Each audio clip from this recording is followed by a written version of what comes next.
बिस्मिल्लाहिर्रहमानिर्रहीम। First year chemistry chapter number 1 है stoichiometry, और इसमें जो हमारा टॉपिक है calculation of mole mass and number of particles, numerical series शुरू है। उसमें एग्जांपल 1.4 है, और ये एग्जांपल है how many formula unit are present in 125 gram of hydrated copper sulphate, जिसका फार्मूला है CuSO4.5H2O। हाइड्रेटेड कॉपर सल्फेट का मतलब होता है कि कॉपर सल्फेट के वो क्रिस्टल जिसमें वाटर मॉलिक्यूल भी मौजूद हो, तो उसको कहते हैं हाइड्रेटेड कॉपर सल्फेट। अब सबसे पहले हम गिवन निकाल लेते हैं कि जो चीज़ें दी गई है उसको हमने लिखना है। मास दी गई है कॉपर सल्फेट का, क्योंकि ग्राम लगा हुआ है और ग्राम यूनिट है मास का, तो हम लिख लेते हैं mass of copper sulphate pentahydrate कितना है 125 ग्राम। इसके बाद हम इसका मोलर मास कैलकुलेट करते हैं, क्योंकि ये फिर हमें रिक्वायर्ड होगा कहाँ पे, फार्मूला में। किस तरह हमने कैलकुलेट करना है, पहले न्यूमेरिकल में मैंने डिटेल में बताया था। कॉपर का एटॉमिक मास प्लस सल्फर का एटॉमिक मास, 4 ऑक्सीजन है उनका एटॉमिक मास, और 5H2O है प्लस 5H2O का एटॉमिक मास। अगर ये सब हम जमा कर लें तो इससे हमारे पास मोलर मास कैलकुलेट होता है। वैल्यू लगा देते हैं। कॉपर का एटॉमिक मास पीरियाडिक टेबल में चेक कर ले 64 है, सल्फर का 32 है, ऑक्सीजन 4 है और एक ऑक्सीजन का 16 है, 5H2O है, एक H2O का मॉलिक्यूलर मास 18 होता है। कैलकुलेट कर ले 64 प्लस 32 प्लस 64 और प्लस 90, तो इससे हमारे पास टोटल जो मोलर मास आता है वो आता है, अगर हम इसको प्लस कर लें 250 ग्राम पर मोल। तो ये हमारे पास मोलर मास कैलकुलेट हुआ किस चीज़ का, कॉपर सल्फेट पेंटाहाइड्रेट का। अब हम रिक्वायर्ड की तरफ आते हैं। जो चीज़ हमसे मांगते हैं क्वेश्चन में वो लिख लेते हैं। कौन सा चीज़ है, how many formula unit. Formula unit मैंने पहले भी बताया था कि जब भी फार्मूला यूनिट का लफ्ज़ आ जाए तो इसका मतलब है कि आपका जो कंपाउंड है वो अयानिक कंपाउंड है। अयानिक कंपाउंड के लिए हम मॉलिक्यूल का लफ्ज़ इस्तेमाल नहीं करते, हम फार्मूला यूनिट का इस्तेमाल करते हैं। तो फार्मूला यूनिट चाहते हैं number of formula unit, formula unit ये हमसे रिक्वायर्ड है, चाहते हैं क्वेश्चन में। अब हम आते हैं सॉल्यूशन की तरफ।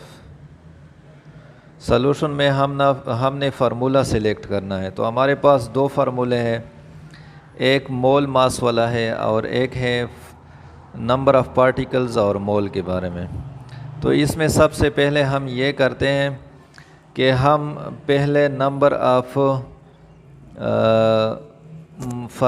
पहले हम क्या करते हैं, नंबर ऑफ़ मोल्स को कैलकुलेट करते हैं। क्योंकि हमारे पास नंबर ऑफ़ मोल्स है नहीं, तो नंबर ऑफ़ मोल्स के लिए हम मोल और मास का फार्मूला इस्तेमाल करते हैं। क्योंकि हमारे पास मास मौजूद है, मोलर मास भी मौजूद है, तो नंबर ऑफ़ मोल हम कैलकुलेट कर सकते हैं। तो यहाँ पे मैं लिख लेता हूँ, first we calculate the number of mole by using formula n is equal to mass divided by molar mass। तो इसमें मैं वैल्यू पुट करता हूँ किस तरह, मास की जगह में 125 ग्राम लगा देता हूँ, मोलर मास की जगह 250 ग्राम पर मोल लगा देता हूँ। अगर हम इसको कैलकुलेट कर लें तो ग्राम ग्राम कैंसिल हो जाएगा, मोल ऊपर चला जाएगा। 125 को 250 पे डिवाइड कर ले तो इससे हमारे पास 0.5 मोल आते हैं। अब हमारे पास 0.5 मोल आ गए और हमसे चाहते फार्मूला यूनिट, तो अब हम फार्मूला नंबर 2 का इस्तेमाल करते हैं। Now n is equal to, हम दूसरा फार्मूला इस्तेमाल करते हैं, number of formula unit divided by 6.023 into 10⁻23। तो ये वो क्वेश्चन है जिसमें दोनों फार्मूले यूज़ होते हैं एट ए टाइम। तो नंबर ऑफ़ मोल्स हमें दी गई है, कितने हैं, 0.5 मोल, और फार्मूला यूनिट हमसे चाहते हैं, फार्मूला यूनिट ये हमसे रिक्वायर्ड है 6.023 इंटू 10⁻23, ये तो कांस्टेंट है।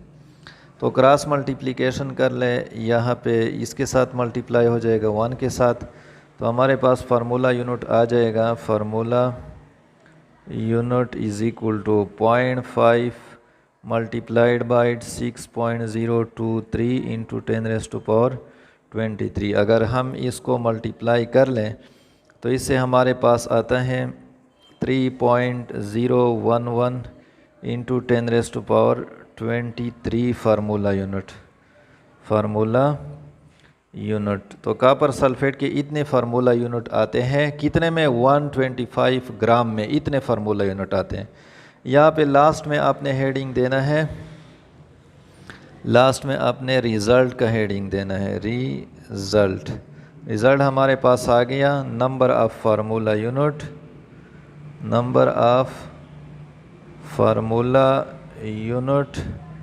इन 125 ग्राम ऑफ CuSO4.5H2O कितने हैं, इतने फार्मूला यूनिट है 3.011 इंटू 10⁻23।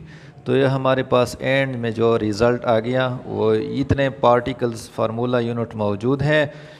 अगर हम 125 gram of hydrated copper sulphate ले लें तो इसमें इतने नंबर ऑफ़ फार्मूला यूनिट आते हैं।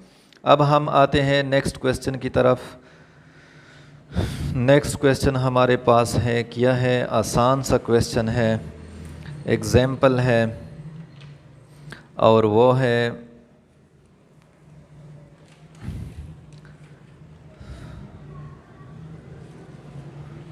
What is the mass, practice problem 1 point, practice problem 1.3, और वो है what is the mass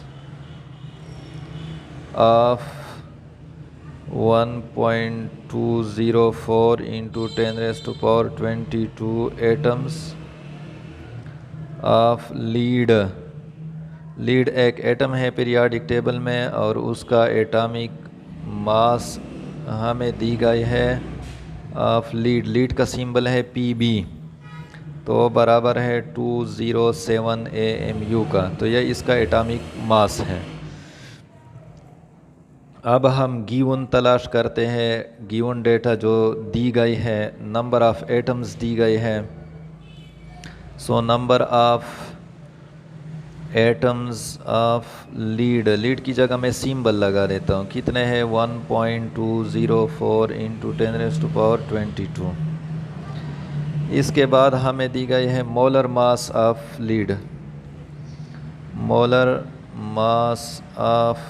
lead कितना है, 207। अगर इसके साथ में 1 ग्राम लगा दो तो ये मोलर मास बन जाता है। यहाँ पे अगर AMU लगा दे तो एटॉमिक मास होता है, अगर ग्राम लगा दे तो मोलर मास बन जाता है।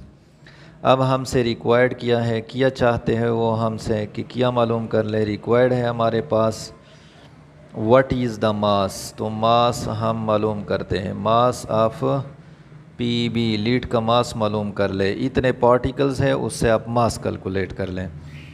तो मास के लिए हमें नंबर ऑफ़ मोल्स चाहिए, तो नंबर ऑफ़ मोल्स हमारे पास है नहीं, तो सबसे पहले हम नंबर ऑफ़ मोल्स को कैलकुलेट करते हैं।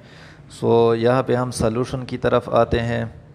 सॉल्यूशन में हम लिख देते हैं first we calculate the number of moles of lead. तो इसके लिए मैं फार्मूला लगा देता हूँ, n is equal to number of atoms, ये हमारे पास मौजूद है, और एवोगैड्रो नंबर 6.023 इंटू 10⁻23। तो नंबर ऑफ़ एटम्स की जगह हम लगा देते हैं 1.204 इंटू 10⁻22 डिवाइडेड बाई 6.023 इंटू 10⁻23। ये दोनों आपस में डिवाइड कर लें तो इससे हमारे पास आता है 0.0199 मोल। तो ये मोल हमने कैलकुलेट कर दिया। अब इस मोल से हम क्या कैलकुलेट करते हैं, मास कैलकुलेट करते हैं। तो अब हमारे पास मोल आ गया, मास कैलकुलेट कर सकते हैं बाय यूजिंग फार्मूला 1। नो हम कैलकुलेट कर सकते हैं number of mole is equal to mass divided by molar mass, तो हमारे पास मौजूद है, तो नंबर ऑफ़ मोल्स भी मौजूद है। नंबर ऑफ़ मोल की जगह हम लगा देते हैं 0.0199 multi is equal to mass हमारे पास मौजूद नहीं है, ये हमें रिक्वायर्ड है, डिवाइडेड बाय मोलर मास हमारे पास है 204 ग्राम पर मोल, यहाँ पे भी पर मोल है हमारे पास। तो क्रॉस मल्टीप्लिकेशन कर ले, यहाँ पे 1 है तो हमारे पास मास आ जाएगा, mass of lead is equal to 0.0199 multiplied by 207 gram per mole. अब ये दोनों मल्टीप्लाई कर ले तो हमारे पास मास जो है वो आएगा कितना, 4.137 ग्राम। ये दोनों कैलकुलेट कर ले, कैलकुलेटर ले ले, दोनों को मल्टीप्लाई कर ले तो ये हमारे पास आ जाएगा। तो रिज़ल्ट की तरफ हम आते हैं, हमारे पास रिज़ल्ट आ गया है, किया है मास ऑफ लीड कितना है, ऑफ 1.204 इंटू 10⁻22 एटम्स, कितना मास है 4.137 ग्राम। तो ये हमारे पास किया गया, इसका रिज़ल्ट आ गया, हमारे पास मास जो है वो कैलकुलेट हो गया। अगर आपको समझ आ गई हो और आपको वीडियो पसंद आई हो तो इसको उन स्टूडेंट के साथ ज़रूर शेयर करें जो किसी भी वजह से एकेडमी नहीं जा सकते, और अगर कोई भी क्वेश्चन हो तो कमेंट बॉक्स में ज़रूर पूछ लिया करें।